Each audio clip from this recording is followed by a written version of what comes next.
매주 주말 여러분을 찾아뵙고 있습니다. 안녕하세요. 한밤의 기막힌 투자 주말 방송의 진행을 맡은 정다영입니다. 저희 방송은 주식 잘 알려주는 동네 백수오빠라는 코너로 진행되고 있는데요. 이 주식 투자에 있어서 기초가 되는 주식 교육 강의를 50분간 여러분들과 함께합니다. 일요일 방송 1부에서는 이 국내 주식 투자에 있어서 핵심이 되는 기초 강의를 김정철 본부장님과 함께 진행하고요. 2부에서는 해외 주식, 해외 선물 투자에 있어서 어려움을 느끼실 우리 시청자 여러분들을 위해서 이 기초부터 심화까지 칼리 김동호 전문가님과 함께합니다. 그럼 1부 국내 증시 핵심 강의를 진행해 주실 김정철 본부장님 모시고 인사 나눠보도록 하겠습니다. 안녕하세요, 본부장님. 네, 안녕하십니까. 반갑습니다. 김정철입니다. 네, 이번 주 이슈 중에는 이 재건주, 방산주에 대한 희비가 엇갈렸는데요. 이 우크라이나가 4년 가까이 이어진 러시아 우크라이나 전쟁을 끝내기 위한 이 평화 프레임워크라는 워크를 마련했다는 소식이 나왔습니다. 이에 국내에서는 러시아 우크라이나 종전 기대감이 커지면서 이 재건 관련주가 강세를 보였는데요. 반대로 방산 관련주의 주가는 약세를 보였습니다. 이 희비가 교차했던 재건 관련주와 방산 관련주의 전망 어떻게 보고 계실까요? 네, 주 초반만 해도 희비가 교차했어요. 그러니까 주 초반만 해도 우크라이나 러시아 전쟁이 이제 끝날 거다라는 기대 때문에 재건 관련주 급등했는데 그 뒤로 이제 재건 관련주 다시 밀렸고 방산주는 그냥 계속 밀렸고 약간 이렇게 된 겁니다. 그래서 희비는 교차했다기보다는 둘 다 끝에 결국 B로 끝났어요. 네, B. 무슨 B인지 아세요? 한문으로? 우비? 네, 이렇게 원래 국적이 미국 분이시라서 네, 그 한국말 잘 한문도 잘 모를 수도 있다.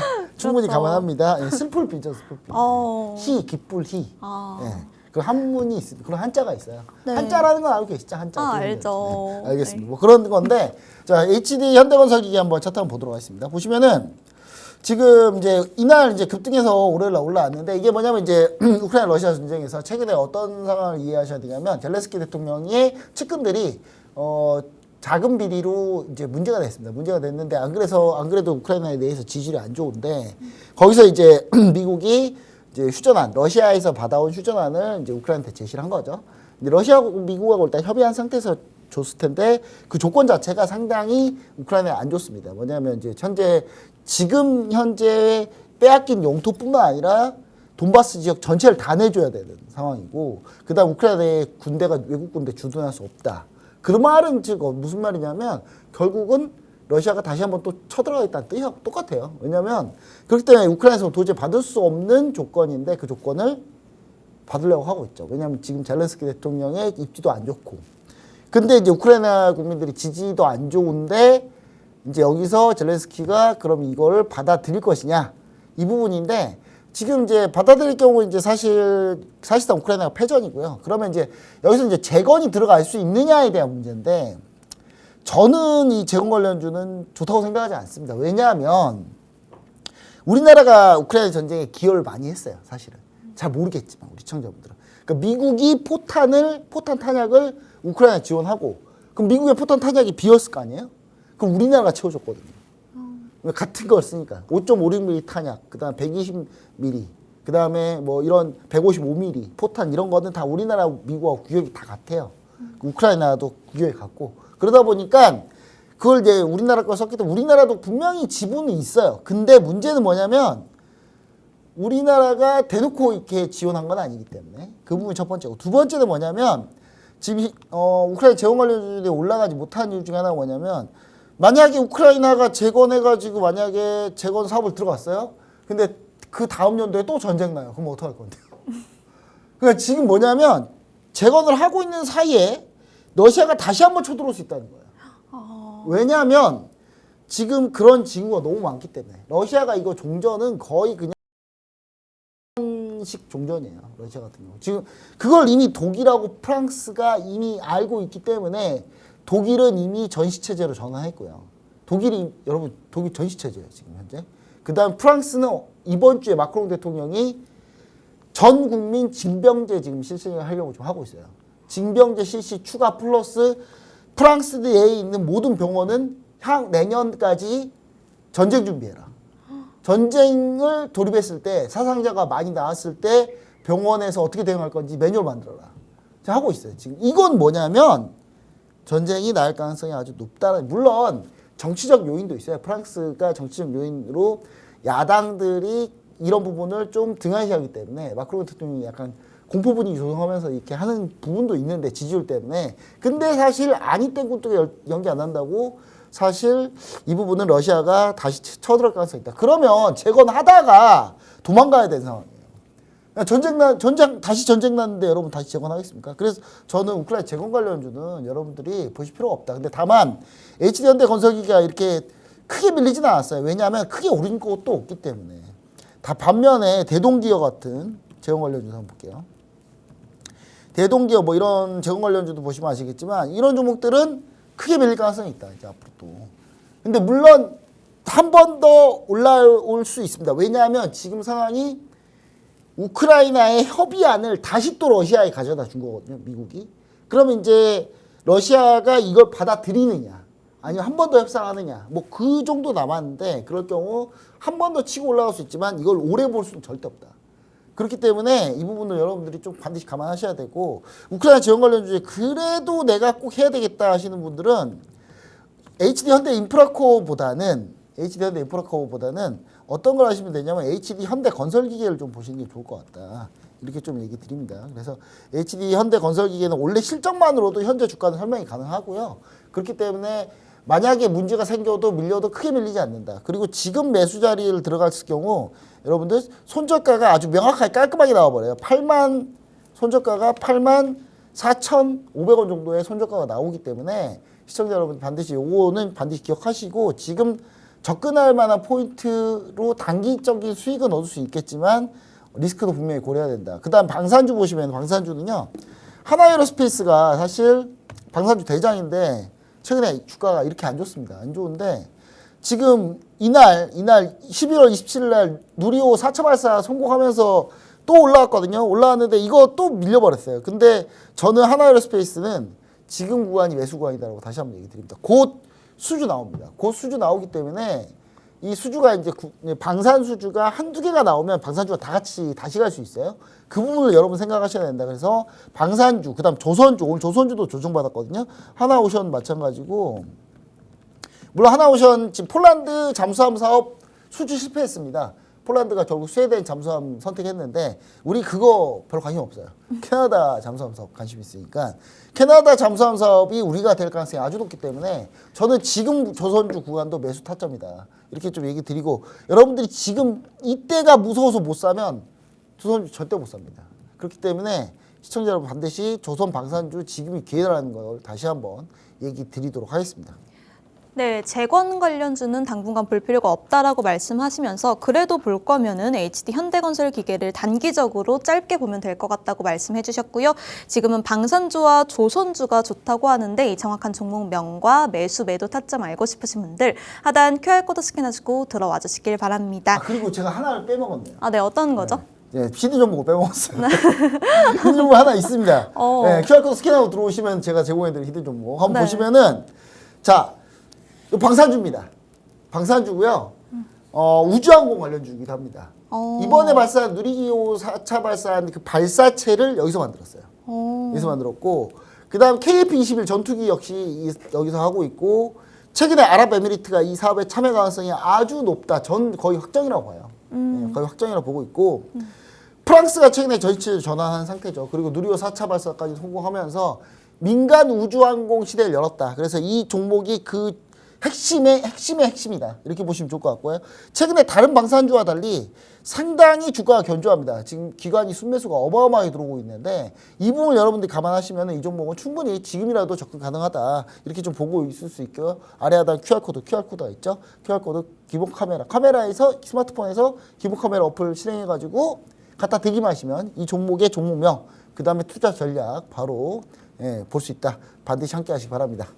네, 방산주 관련 히든 종목 힌트까지 들어보고 왔는데요. 우주항공 관련주라고 합니다. 정확한 종목명 궁금하신 분들 하단 QR코드 스캔하시고 들어오셔서 정확한 종목명 받아가 보시길 바랍니다. 그럼 본격적으로 교육 강의로 넘어가기 전에 이제 본부장님 수익률 리뷰 한번 간단하게 들어보도록 하겠습니다. 네, 제가 이제 많이 하면 시간이 오래 걸려서 간단하게 할게요. 최근 거만 할게요. 최근 거만 하는데 오늘 로보티즈 급등 로보티즈 급등해서 현재 수익률 다시 160%대 해보겠다는 거 다시 한번 드리도록 하겠습니다. 자, 화면 보시면은 로보티즈 아래 하단 QR코드 스캔하고 아까 이제 들어오셨던 분들, 미리 옛날부터 들어오셨던 분들은 보시면 아시겠지만 9월 1일 날 이렇게 이제 제가 로보티즈 다시 한번 얘기 드렸고, 로보티즈 이달 9월 1일 날 재공략했어요. 수익 한번 내고 재공략한 거고요. 다시 급등해가지고 지금 현재 이때 200%까지 수익을 냈다가 지금 이제 살짝 밀렸어요. 그러다가 지금 다시 160%대 수익 회복한 상태고 지금 170%를 거의 향해 가고 있습니다. 그리고 이 종목 매도할 생각이 없다. 내년 CES 때까지는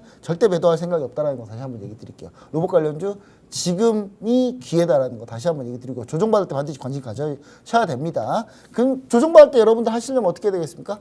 QR코드 스캔하고 들어오셨어야지 이게 가능한 거예요, 다. 자, 그 다음에 최근에 제가 가지고 나왔던 종목들, ABL 바이오는 뭐 수익을 한 이 정도 끝냈고요. 자, 그 다음에 11월 9일 날 제가 가지고 있던 이수페타시스. 자, 반도체 다 조정받았을 때 11월에 이 종목 조정 안 받았습니다. 오히려 더 올랐어요. 예, 이수페타시스. 최근에 구글 TPU 관련주로도 또 엮이고 있는 종목입니다. 11월 9일 날 제가 가지고 나왔고 현재 지금 약 47% 정도 현재 상승한 상태입니다. 시청자 여러분, 이 종목 말고도 구글 TPU 관련주 몇 개 더 있는데 안 움직인 종목이 있어요. 그건 어제 방송에서 제가 얘기 드렸어요. 히드 종목으로. 그 종목도 궁금하신 분들 또 여기 아래 하단 QR코드 스캔하고 들어오시면 제가 그 종목까지 어제 했던 것까지 다 알려드릴 거고. 자, 그 다음에 에이프릴 바이오입니다. 에이프릴 바이오 보시면은 제가 여기에 11월 11일이라고 써졌습니다. 11월 11일 날 제가 이렇게 아래 하단 QR코드를 스캔하고 들어오시면 이런 식으로 이렇게 정말 자세히 올려드립니다. 자세히 올려드리는데 이렇게 들어오시면은 이날입니다. 11월 11일이 요 날인데 요 날 최저점 잡고 바로 그냥 반등. 오늘 또 5% 이상 상승했기 때문에 에이프릴 바이오 현재 24.5% 수익 진행 중이거든요. 우리 시청자 여러분들 아래 하단 QR코드 스캔하고 반드시 들어오시면 이런 종목도 같이 함께 할 수 있다. 다시 한번 얘기 드리도록 하겠습니다. 네, 수익률 리뷰까지 들어봤습니다. 저희 본부장님 수익률이 너무너무 좋은데요. 로봇 관련주는 지금이 기회라고 하니까요. 저희 본부장님과 함께 투자 전략, 가격 전략 세우고 싶으신 분들 하단 QR코드 스캔하시고 지금 바로 들어와 주시길 바랍니다. 그럼 이제 본격적으로 교육 강의 내용으로 넘어가 보도록 할 텐데요. 이 지난주에 이어서 오늘도 AI 거품론과 성장론에 대해서 알아보도록 하겠습니다. 이번 주 들어서 AI 거품론이 소비 시즌과 기준금리 인하 가능성 때문에 조금은 줄어든 모습이었는데요. 하지만 구글의 제미나이 3.0의 호평과 이 TPU 반도체에 대한 범용 가능성에 AI 거품론과 성장론이 다시 한번 충돌하고 있습니다. 이번 주에는 좀 더 디테일한 자료를 갖고 나오셨다고 하는데 어떤 내용일까요? 네, 지난주에 이제 제가 AI 성장론 거품론을 했잖아요. 네. 했는데 이제 정다현 씨가 이해를 잘 못하더라고요. 그래서 한 번 더. 그래서 시청자의 눈높이에 맞춰서 네. 정다현 씨가 이해해야지 시청자분이 이해한다는 그런 생각으로 제가 다시 한번 자세히 한번 가지고 나왔습니다. 네, 너무 좋습니다. 그래서, 네. 너무 좋은가요? 네. 이번에는 기필코 이해하실 수 있나요? 네. 알겠습니다. 자, 그럼 화면 한번 보도록 하겠습니다. 자, S&P 500의 현재 빅테크 시총이 약 40% 정도 됩니다. 그러니까 S&P 500 지수의 빅테크들 10개 기업, 상위 10개 기업의 전체 시총이 무려 40%, 10개같이 40%예요. 그 말은 S&P 500이 총 몇 종목이 있는 줄 아세요? 500개. 네, 500개인 줄 알고 있죠. 네. 503개입니다. 3개. 503개. 정확히. 네, 503개라는 거 3개 더 늘어가지고. 자, S&P 500이 503개 중에 10개 빼면 몇 개죠? 493개. 산수가 잘 안 되시나 봐요. 여튼 그 나머지 493개가 합쳐봐야 시총이 60%밖에 안 돼요. 10개가 40%. 그러니까 너무 빅테크 AI 반도체 쪽에 너무 쏠려 있는 거 아니냐 라는 얘기들이 지금 나오고 있는데, 근데 지금 닷컴 버블 때, 그러니까 우리가 지금 계속 비교를 해야 될 국가는 뭐다? 닷컴 버블, 그 다음에 서프라임 모기 사태를 우리가 비교해 봐야 되는데, 닷컴 버블 때를 보시면은 이 빅테크의 전체 시총이 15%였습니다. 이때도 많다고 했는데 지금은 너무 쏠려 있는 거 아니냐 라는 얘기가 나오고 있어요. 근데 저는 여기다가 이제 한 가지 반박을 하겠는데, 차라리 쏠려 있는 게 낫다. 왜냐하면 자본이 빅테크들이 돈도 많을 거 아니에요. 그렇기 때문에 쉽게 무너지지 않기 때문에 오히려 쏠려 있는 게 좀 더 지금 나은 거 아니냐, 약간 이런 생각이 또 들기도 합니다. 자, 그 다음에 너무나도 많은 대규모 설비를 지금 투자하고 있다. 뭐 자고 눈 뜨고 일어나면 몇십조예요. 뭐 50조 투자하겠다, 30조 투자하겠다. 갑자기 미국 스타게이트 300조를 때려 붓겠다. 뭐 아랍에미리트는 뭐 여기다가 뭐 100조 원을 해가지고 뭐 데이터 센터를 짓겠다. 전 세계에서 이 조단 이거 다 합치잖아요. 전 이렇게 많이 조가, 그러니까 일십, 백, 천, 백만, 십만, 천만, 억, 10억, 100억, 1000억 조잖아요. 현실성이 없는 돈이잖아요. 잘 현실성이 없죠. 거의 현실에서 보신 적 있나요? 없죠. 네, 사이버 머니로만 우리는 볼 수 있잖아요. 네. 근데 이런 사이버 머니로만 볼 수 있는 이 조가 너무 많이 나오는데 이런 쪽으로 대규모로 투자해버리면 이거 버블 아니냐. 실제로 닷컴 버블 때 코닝이라는 회사가 그 광케이블 만드는 회사예요. 근데 이 광케이블, 닷컴 버블 때 인터넷이 막 처음 생겼는데 인터넷이 뭐 무선으로 가는 것도 아니고 그때는 유선으로 했거든요. 그러면 광케이블을 다 연결해야 될 거 아니에요. 그러다 보니까 광케이블을 만드는 회사들 그러면 주가가 어떻게 될 것 같습니까? 올라가겠죠. 그렇죠? 잘 되겠죠? 실제로 코닝 차트를 보시면은 2001년 때 거의 지붕 뚫고 하이킥 했어요. 거의. 그렇죠? 막 이게 푹 뜨겠죠. 완전히. 그리고 나서 코닝이 닷컴 버블이 꺼지니까 대폭락. 엄청난 투자를 했거든요. 여기다가. 근데 실제로 그 코닝이 묻어놓은 광케이블들 중에 코닝사에서 묻어놓은 이 광케이블들 중에 실제로 몇 퍼센트 썼는 줄 아십니까? 몇 %었나요 25%도 안 썼어요. 나머지 75%는 다 뭐예요? 그냥 묻혀 있어요. 이른바 이 다크파이퍼라고 하는 이것들이 그냥 묻혀만 있어요. 실제로 활용도 못했어요, 결국은. 그러니까 그런 상황이 또 똑같이 일어나는 거 아니냐? 코닝 주가가 지금 다시 오르고 있어요, 지금.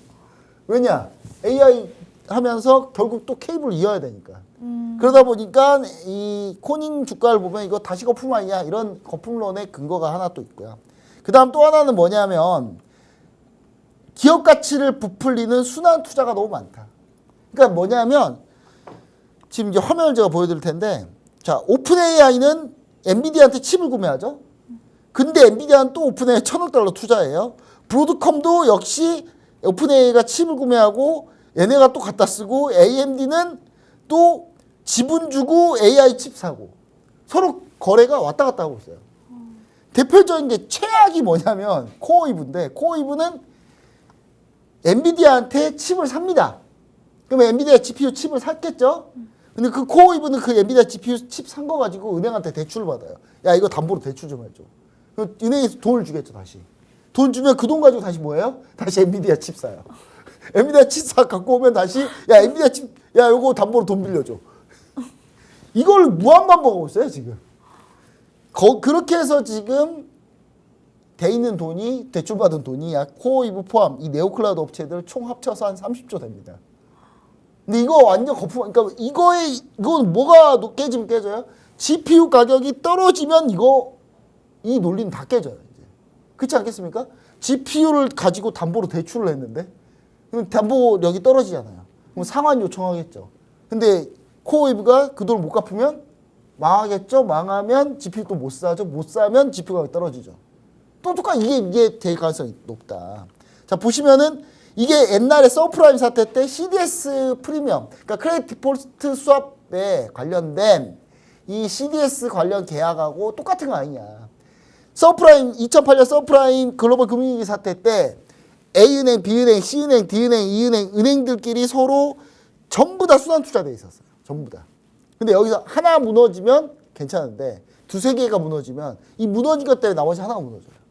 이런 식으로 다 얽히고 설켜가지고 나중에 동시에 다 무너지는 거 아니야. 라는 거품론의 근거가 있죠. 좀 오늘은 좀 이해가 쉽나요? 네. 그림을 좀 보니까 그렇죠? 네. 예, 자 그런 상태다. 자 그 다음에 최근에 이 빅테크율 부채율을 보면은 부채가 2025년에 급격 9월, 10월에만 이 정도 올라왔어요. 부채가. 그러니까 최근에 부채가 상당히 빠르게 늘고 있다. 아마존, 메타 지금 돈 빌려서 데이터 센터 짓고 있어요. 그러니까 그런 부분들이 조금 문제가 되는 거 아니에요. 돈 빌리면 뭐가 문제죠? 기준금리가 올라가면 이자를 어떻게 되죠? 돈 빌렸을 때 금리가 올라가면 이자가 어떻게 됩니까? 올라갑니다. 늘어나죠. 네. 그렇죠? 그래서 지금 거품론이 살짝 줄어든 게 뭐예요? 기준금리 동결 확률이 떨어지고 인하 확률이 좀 높아지면서 그래서 조금 그래도 이자는 덜 내겠구나 해서 지금 최근에 다시 주가가 올라온 거다. 이렇게 보시면 좋을 것 같다. 자, 반면에 그럼 성장론의 근거가 있습니다. 성장론의 근거. 성장론. 자, 첫 번째 성장론의 근거는 여전히 빅테크들은 현금성 자산이 많이 있다. 그러니까 옛날에는 돈을 많이 못 벌었는데 지금 돈 많이 벌어놔가지고 그리고 빅테크들로 집중되어 있기 때문에 이 빅테크들이 돈이 많다. 현재 빅테크들의 S&P 500 빅테크 상위 기업들 빅테크들의 전체 현금성 자산만 670조예요. 670조 원인데 이게 우리나라 1년 예산하고 맞먹습니다.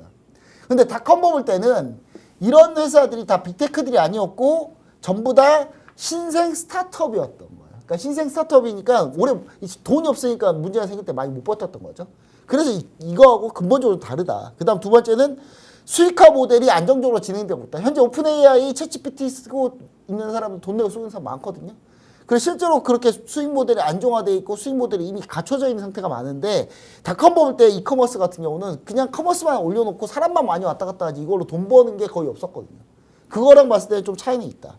그 다음에 현재 이 모든 게 망가지려면 엔비디아 GPU 가격이 떨어져야 되는데 떨어지려면 데이터 센터가 잘 안 돼야 돼요. 데이터 센터가 잘 안 되는 건 우리가 어떻게 할 수 있어요?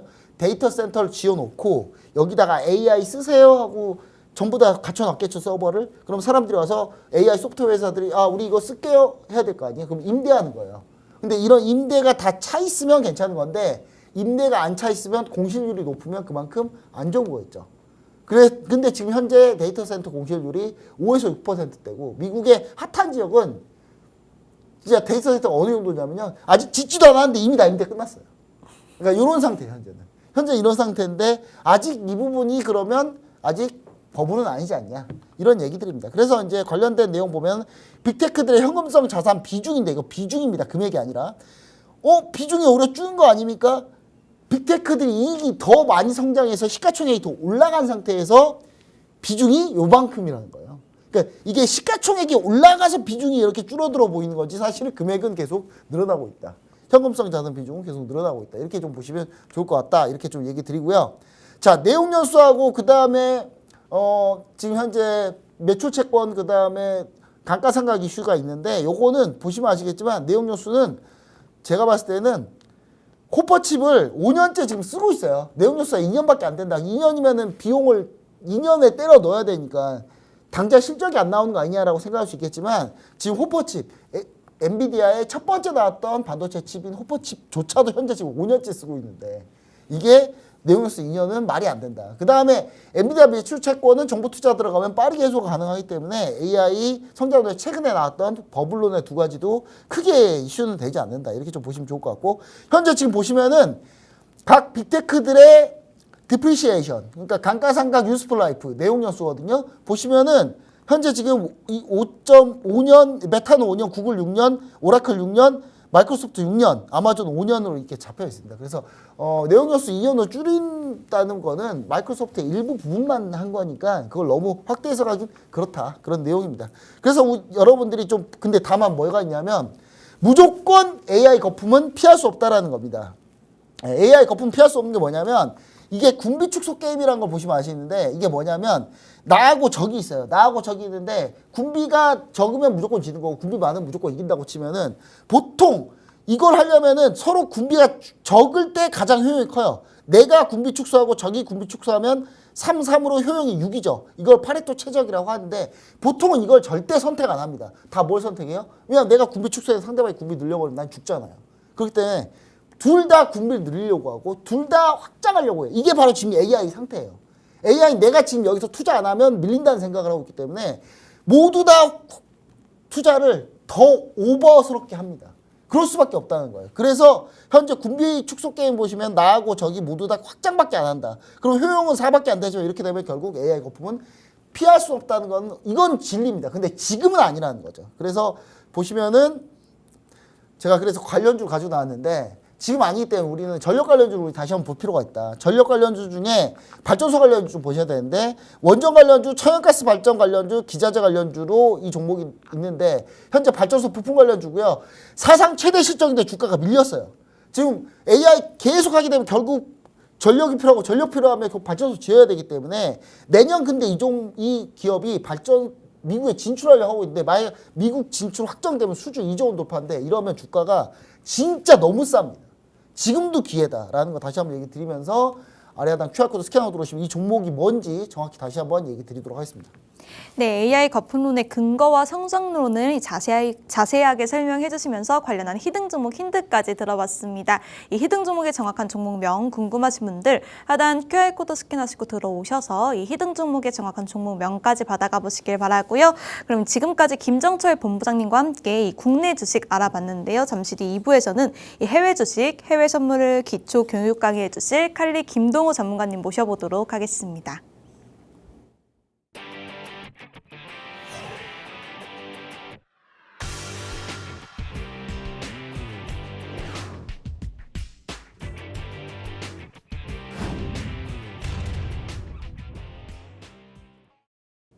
네, 어렵게만 느껴지는 해외 선물, 해외 주식, 원유, 골드, 나스닥 선물 등 이 상승과 하락 모두 수익을 낼 수 있는 투자의 대안이 되는 해외 선물을 쉽고 재미있게 알려주실 칼리 김동호 전문가님 모셨습니다. 안녕하세요, 전문가님. 네, 안녕하세요. 반갑습니다. 네, 이번 주 땡스기빙데이로 이 휴장이 있었는데 이번 한 주 어떻게 보셨을까요?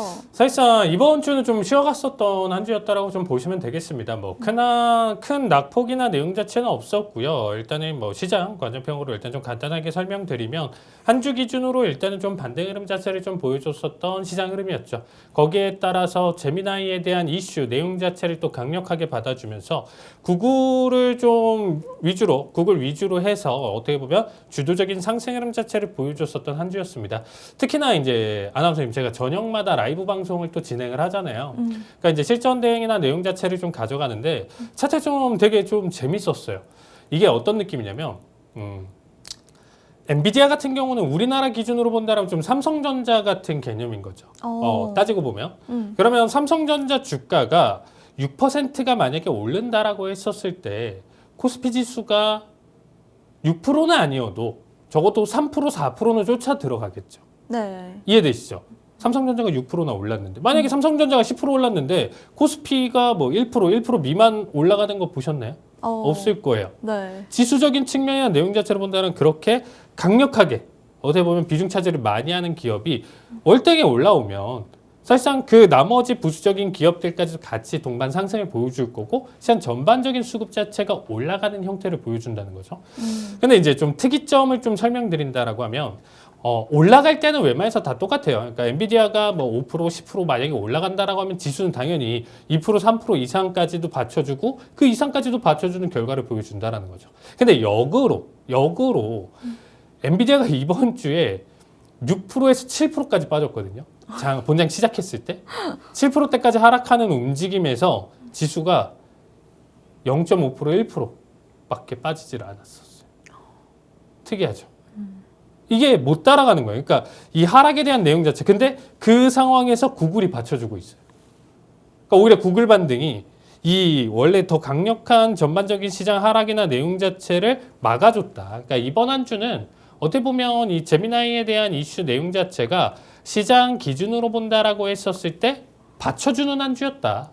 그래서 사실 이 내용 자체가 지속성이나 내용 자체는 이미 크게 반등을 또 보여줬기 때문에 원래는 조정 국면 내용 자체를 보여줘야 되는 한 주를 그냥 들어 올려줬었던 내용이었어요. 그래서 오히려 좀 다음 주가 굉장히 좀 아플 수가 있습니다, 여러분들. 그래서 오히려 이 반등이나 내용 자체 지금까지는 즐기되 다음 주 기준 내용 자체 해석으로 본다라고 하면 좀 아플 수가 있어요. 아프게 하락을 보여줄 수 있다라는 거죠. 그래서 뒤늦게 지금 제가 가장 주변 개인 지인들한테 많이 받는 질문이 뭐냐면 구글 이제 들어가도 돼? 사도 돼? 여러분들 이게 뭘까요? 인간 지표죠.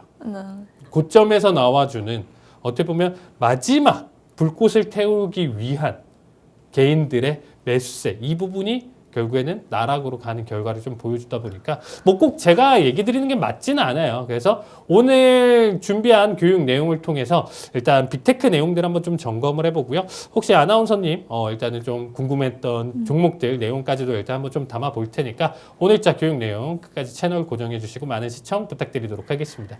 네, 이번 한 주 이 구글 위주로 상승 흐름을 보이면서 반등 흐름을 보여줬던 시장이었다고 말씀해 주셨습니다. 다음 주가 조금 힘들 수 있다고 얘기해 주셨는데요. 이 힘든 시장 대응책 세우고 싶으신 분들 하단 QR코드 스캔하시고 들어오셔서 저희 칼리 김동호 전문가님과 실시간으로 함께 해주시길 바랍니다. 그럼 저희 전문가님 수익률 리뷰도 빼놓을 수가 없는데요. 간단하게 한번 들어보도록 하겠습니다.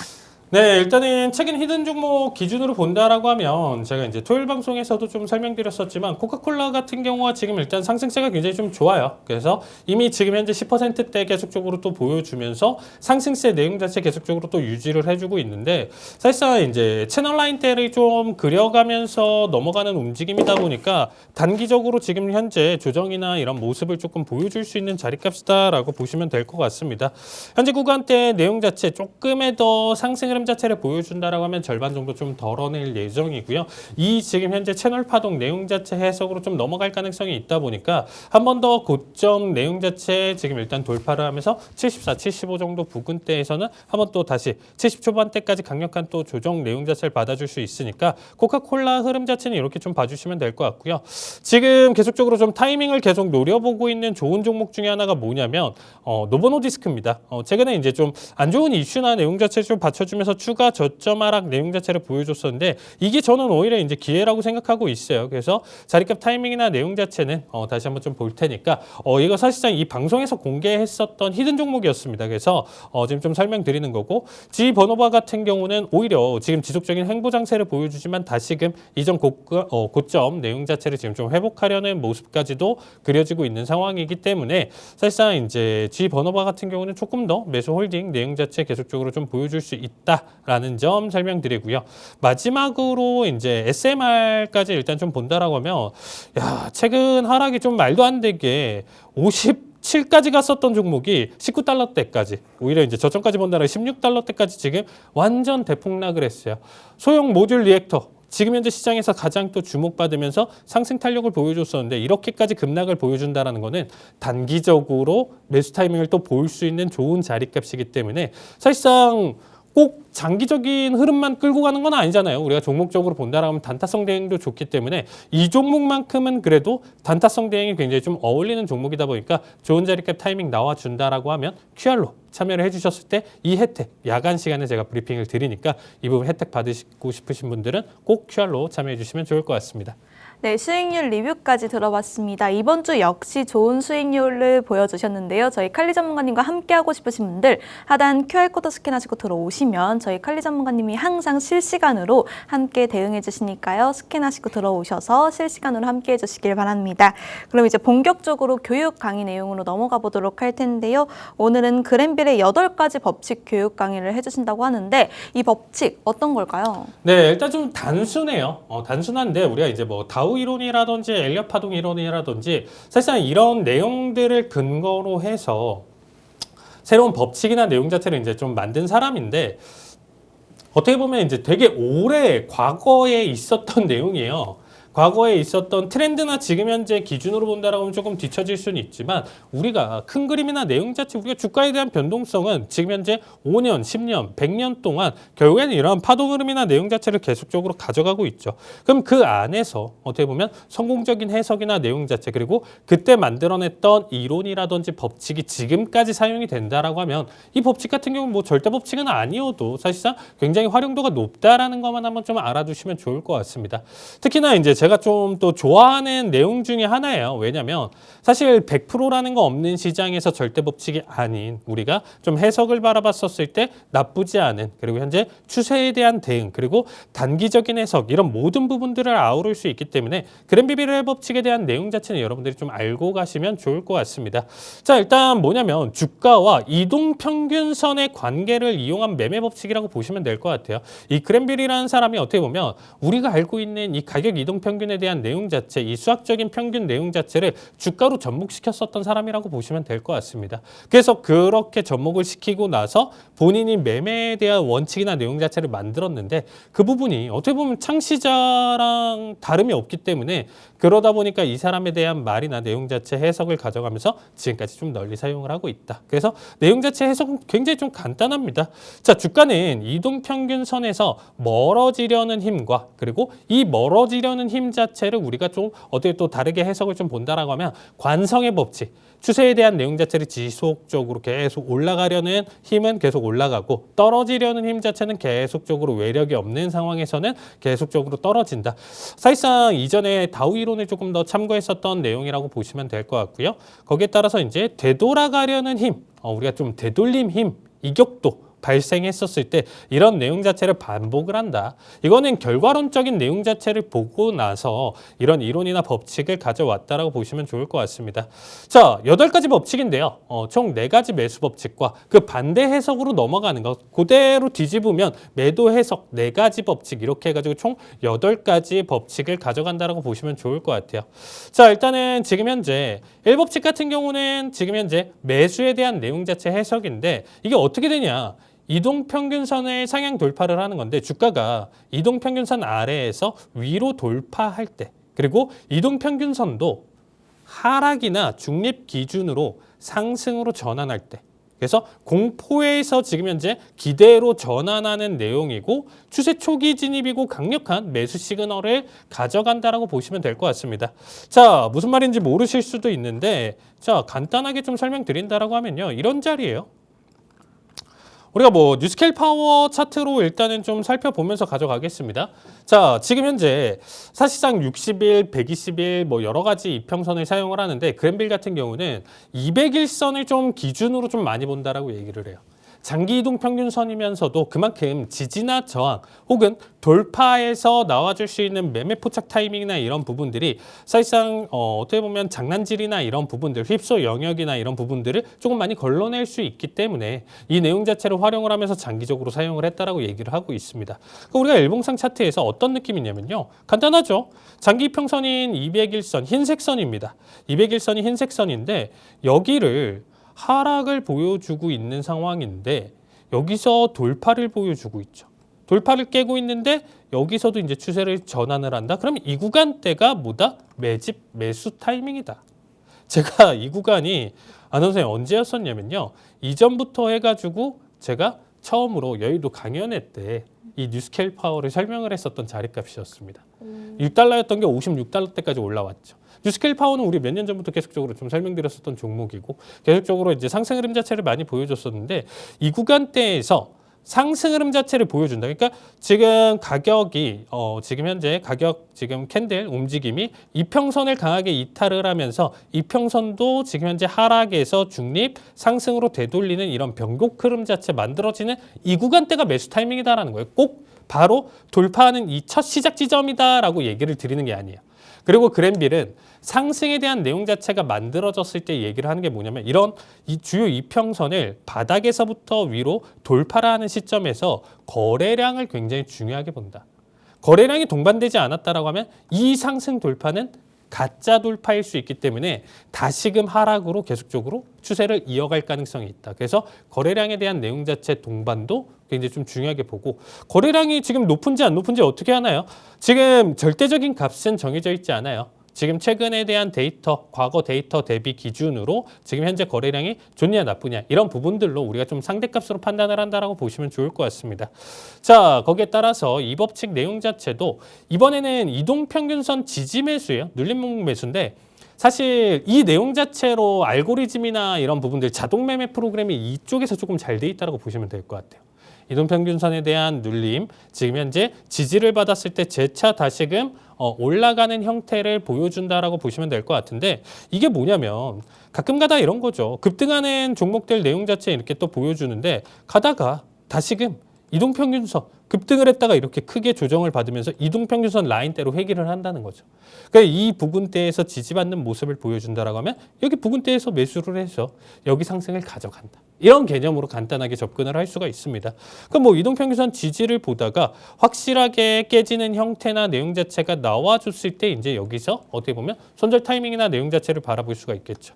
앞에서 좀 설명드렸었지만 뭐 이 하락에 대한 내용 자체 지지를 못하고 이탈을 했을 때 거래량이 크게 발생하지 않는다라고 하면 이 결과는 다시금 되돌리는 형태를 보여준다. 방금 앞에서 1법칙에 대한 내용 자체 해석이랑 이제 똑같이 바라보시면 좋을 것 같고요. 자, 뭐 간단해요. 3법칙 같은 경우도 이동평균선 하회를 했는데 과매도 반등 매수를 노리는 거야. 이거는 단타성 내용 자체에서 굉장히 좀 유리하다라고 보시면 될 것 같습니다. 오히려 앞에서 제가 제 SMR 차트를 계속적으로 좀 유지를 하는 이유가 뭐냐면 이평선 상단에서 너무 과하게 단기간에 크게 떨어지면서 이 장기 이평선마저도 이격도를 굉장히 크게 발생시켰죠. 이격도라는 건 뭐냐면요. 이평선 라인대를 기준으로 지금 이탈을 너무 크게 했다라는 거죠. 아니 보통은 이동평균선이 이렇게 내려온 상태에서 가격 자체가 원래는 이 라인대를 맞고 이렇게 하락을 하면서 지그재그로 넘어가는 건데 지금은 단기적인 낙폭이 워낙 세게 들어왔다라는 거죠. 그럼 여기까지 이 이격도가 워낙 크기 때문에 여기서 튀어오르는 이 반등 매수 타이밍을 본다라고 하면 이거 역시도 좋은 매수 자리값 해석으로 바라볼 수가 있다라는 겁니다. 그래서 이런 매수 자리값 타이밍도 일단은 좀 바라볼 수 있다라고 보시면 좋을 것 같고요. 다음으로는 이제 뭐 매도에 대한 해석인데 매도에 대한 해석 자체는 뭐 지금 일단 우리가 좀 본다라고 하면 방금 설명드렸었던 내용 자체 반대라고 보시면 될 것 같아요.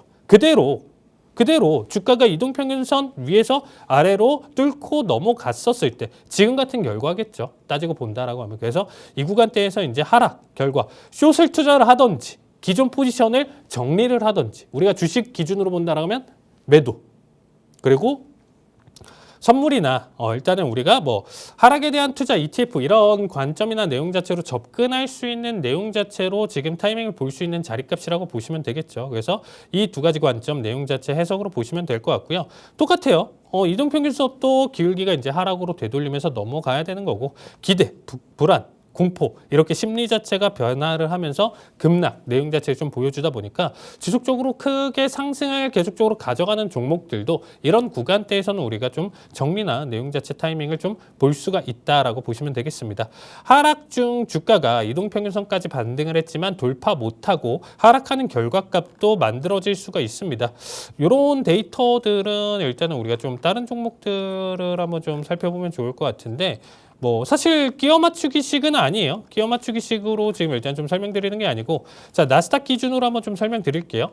앞에서 좀 설명드렸다시피 이동평균선 아래 가격이 놓여져 있는데 지금 이렇게 되돌리는 현상 자체가 보이시나요? 여기 기준으로 여기 되돌리고 이 구간대도 되돌림 흐름 자체를 이렇게 좀 가져가는데 자 되돌림 흐름 자체를 이렇게 가져가다가 이평선을 막고 위로 안착하지 못하고 다시금 눌러줬을 때 이런 구간대가 이제 매도 타이밍이다라는 거죠. 깔끔하게 매도 타이밍 내용 자체가 지금 다 정리가 되어 있죠.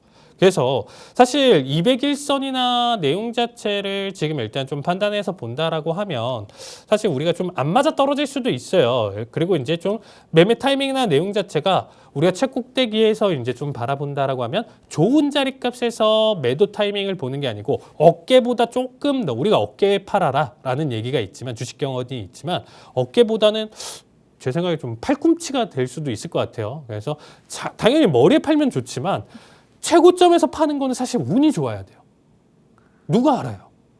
팔았는데 계속 올라가 봐요. 그럼 이거보다 또 열받는 게 없고, 이 내용 자체 기준으로 팔았다라고 또 생각했는데 계속적으로 치고 올라가는 이것 때문에 머리에 못 파는 거예요.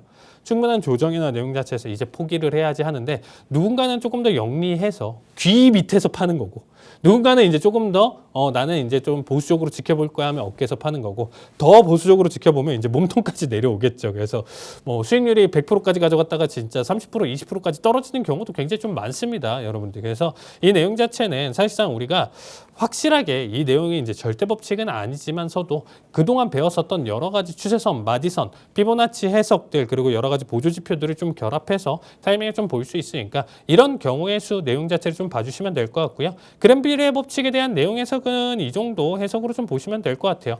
자, 7법칙 내용 자체도 사실 뭐 과매수, 과매도 평균 볼게요. 이동평균선 지금 과한 상승 자체에 대한 내용 자체에서 되돌리면서 제가 굉장히 좀 좋아하는 자리값 타이밍 중에 하나입니다. 이런 결과를 단타성 분단위 기준으로 좀 만들어질 때도 좋아하는 편이고요. 사실 이제 장기적인 흐름에서도 고점이나 내용 자체 판단을 했을 때 저점 판단을 했을 때도 굉장히 좀 도움이 많이 되다 보니까 이런 부분들을 여러분들이 그랜빌의 법칙 이 내용 자체를 한번 좀 법칙에 대한 기준을 한번 좀 바라보시고 앞에 매수 4가지만 꼼꼼하게 바라보신다라고 하면 매도에 대한 해석 자체는 거기에서 딱 뒤집어서 해석을 보면 되니까 간단하게 여러분들이 봐주시면 좋을 것 같습니다.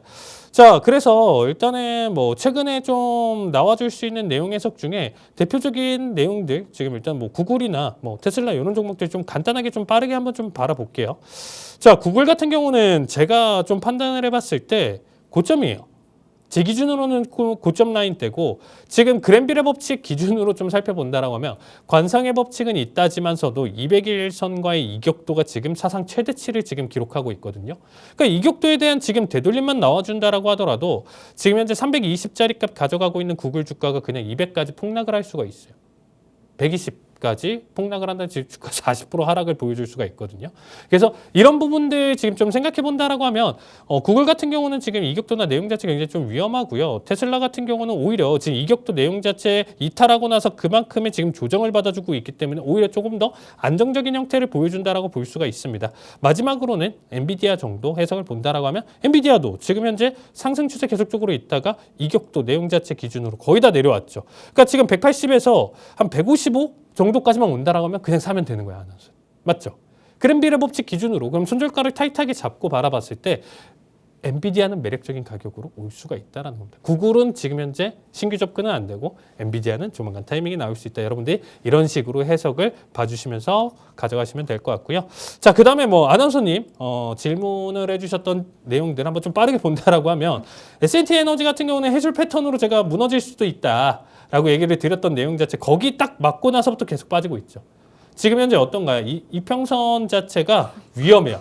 얘는 이제 수평으로 이제 좀 넘어오는 단계거든요. 그러니까 얘가 이렇게 거꾸라지면 이제 얘는 이제 여기서 청산을 해야 돼요. 그러니까 여기서 손절이 될 수도 있는 부분이긴 한데 여기서 이제 판매를 우리가 정리를 해야 되는 상황으로도 바뀔 수는 있지만 다시금 여기서 거래량이 동반되지 않았기 때문에 튀어 올라와 준다라고 하면 얘는 다시금 고점 갱신까지 볼 수가 있습니다. 그래서 일단은 조금 더 지켜봐야 된다. BHI 너무 좋죠. 왜냐면 지금 현재 이 오랫동안의 지지 구간대가 이격도 내용 자체가 크지 않은 선에서 잡아주고 있다라고 보시면 될 것 같고요. 하이닉스 같은 경우가 지금 딱 보세요. 이격도가 너무 크잖아요. 그냥 얘는 지금 30만 원 깨도 할 말 없는 거야. 지금 하이닉스는 여러분들. 근데 현실적으로 지금 워낙 우리나라 지금 나쁘지 않기 때문에 뭐 사실 지금 이거는 작정하고 누르지 않는 이상은 하이닉스가 이렇게까지 떨어지기는 또 힘들겠죠. 그래서 사실 조금 힘든 구간인데 지금은 이렇게 얘기 드렸지만 이 기간을 조금 더 끈다라고 생각하시면 돼요. 그러니까 지금 현재보다 내년 까지 조금 한 3개월에서 6개월만 조금만 더 버텨준다라고 하면 지지 구간대가 이제 40만 원 초반대까지 온다라고 했을 때 강력한 반등도 또 기대를 해볼 수 있고요. 워낙 지지선이 강력하다 보니까 사실상 조금만 떨어진다라고 하면 추격 매수나 내용 자체 매수세가 어마무시하게 들어올 수밖에 없는 종목입니다. 그래서 너무 큰 걱정하지 마시고 하이닉스 같은 경우는 좀 장기적으로 보실 분들은 지속적으로 매수, 내용 자체 관점 봐주시면 좋을 것 같습니다. 네, 이 그랜빌의 8가지 법칙, 활용도가 높은 법칙이라고 합니다. 이 주가와 이동평균선의 관계를 이용한 이 매매 법칙이라고 하는데요. 자세한 활용법 알고 싶으신 분들 하단 QR코드 스캔하시고 들어와 주시길 바랍니다. 그럼 이 매매법을 활용한 히든 종목 간단하게 얘기해 주실 수 있을까요? 자, 뭐 매매법을 활용해서 일단 좀 종목을 접근한다라고 하면 앞에 설명드렸었던 SMR이 지금은 좀 좋은 것 같아요. 타이밍적으로 좀 본다라고 하면 노보노디스크나 SMR 종목 정도 한번 좀 봐주시면 좋을 것 같고요. 오늘자 토요일이랑 똑같이 제가 이제 좀 히든 종목 가져온 거는 이제 긴랩 종목인데 이 종목 같은 경우는 지금 AI 개발자 생태계 수혜주로 좀 재분류가 되고 있고요. 지금 사실상 최근에 주가가 다소 눌린 구간이기 때문에 기회의 영역이라고 보시면 될 것 같아요. 자, 자세한 내용 자체는 사실상 토요일에도 이제 좀 짧게 설명드렸지만 코드 관리 테스트 배포 이제 협업 전체 파이프라인을 통합하는 기업이라고 보시면 될 것 같고요. 코드를 짜는 기업일수록 이제 이 긴랩에 대한 의존도가 굉장히 좀 높아진다. 그래서 우리가 알고 있는 구글, 메타, AWS 등 대형 고객에 대해서 이제 뭐 스티키 이펙트 효과를 계속적으로 보여줄 수 있는 기업이기 때문에 저는 개인적으로 괜찮다고 생각하고 있고요. 오늘자 배웠었던 내용 자체 종목 기준으로 좀 본다라고 하면 이격도에 대한 접근으로 일단 좀 봐야 되는데 사실상 지금 기준으로 본다라고 하면 추가 하락을 조금 더 저점 이탈이나 내용 자체를 한 번 더 바라보고 나서 재반등 형태를 좀 바라볼 수 있고요. 그리고 이제 실패하는 결과값에 대한 내용 자체는 충분한 수익 구간에서 지금 현재 실패할 가능성이 있기 때문에 사실상 수익 구간에서 실패를 한다라고 하면 본절이나 약익절로 탈출을 할 수 있다라는 거죠. 그래서 사실상 지금 자리값 타이밍에서는 조금 더 신중하게 바라본다라고 하더라도 하더라도 충분히 매력적인 가격에 있다라고 정리드리도록 하겠습니다. 자세한 투자 전략은 QR코드에서 설명드리도록 하겠습니다. 네, 그랜빌의 8가지 법칙을 활용한 히든 종목까지 들어보고 왔습니다. 자세한 매수 매도 타이밍 알고 싶으신 분들 하단 QR코드 스캔하시고 들어와 주시길 바랍니다. 네, 저희가 준비한 소식은 여기까지입니다. 본 방송에서 제공되는 정보는 투자 판단에 대한 참고 자료일 뿐이며 해당 종목의 가치 또는 상승과 하락을 보장하지 않습니다. 시청해주신 여러분 고맙습니다.